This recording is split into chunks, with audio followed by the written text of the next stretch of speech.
Just looking at this studio, I wish I could invite you over and explain all the stuff that's inside this studio.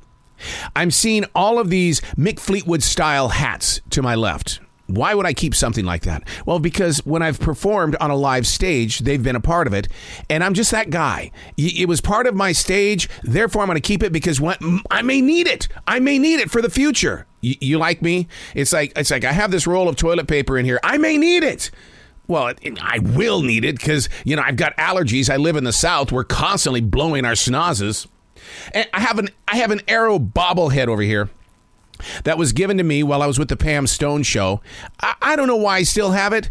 It looks like me. It bobbles its head like me. I don't know. Trophies for Employees of the Year. There's so much in this studio, but the thing about it is that it brings energy.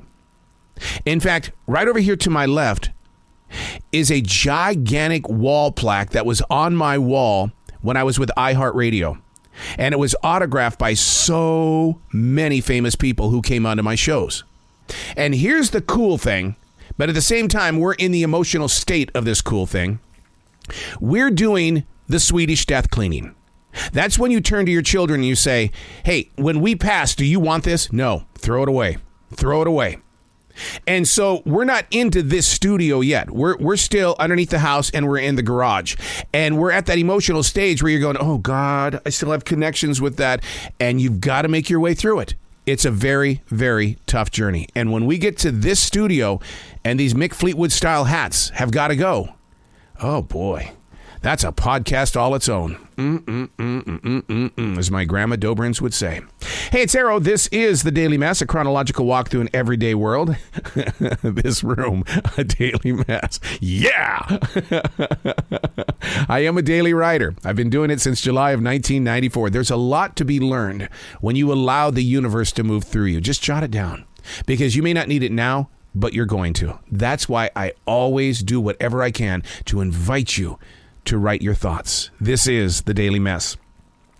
I shared a conversation with a guest yesterday about how we define what a weekend is. So I ask you, what is a weekend to you? Before the COVID lockdown, Fridays led to Saturdays. Welcome to the weekend, right? Because we got used to being at home Monday through Thursday, many people have rearranged their lives today to take a midweek weekend. I'm guilty of this charge. Our weekend actually starts on a Monday.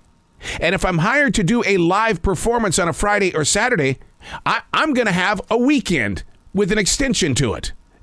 I was reshaped during the COVID lockdown. Is that a lack of business loyalty? I remember my days in terrestrial radio where a weekend was just one day off. I mean, we worked 6 back-to-back days, 8 to 10 hours, no questions ever asked.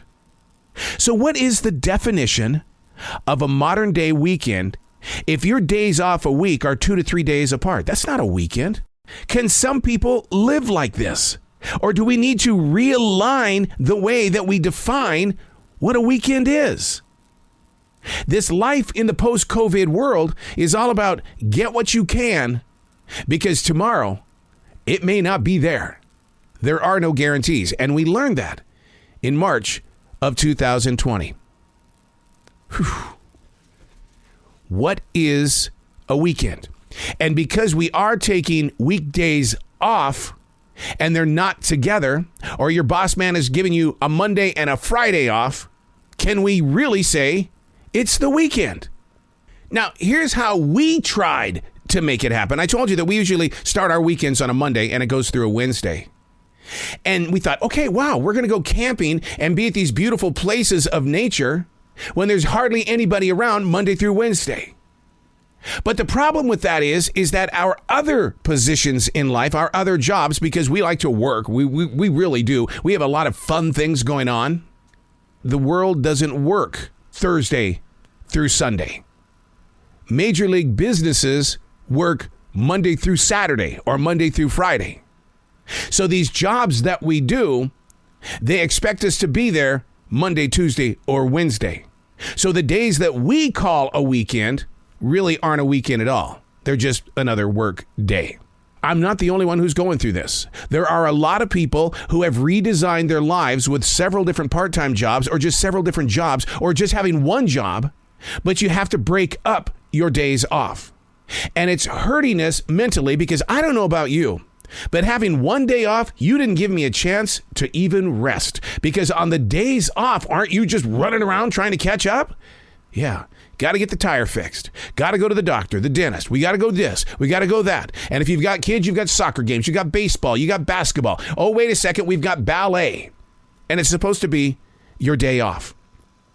So what are you using for a mental day off? Can you do it in one day? I can't.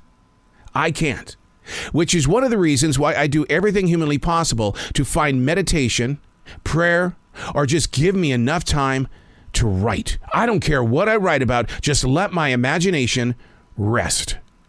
Where are you at? How are you dealing with it? I'm Arrow, and that's The Daily Mess.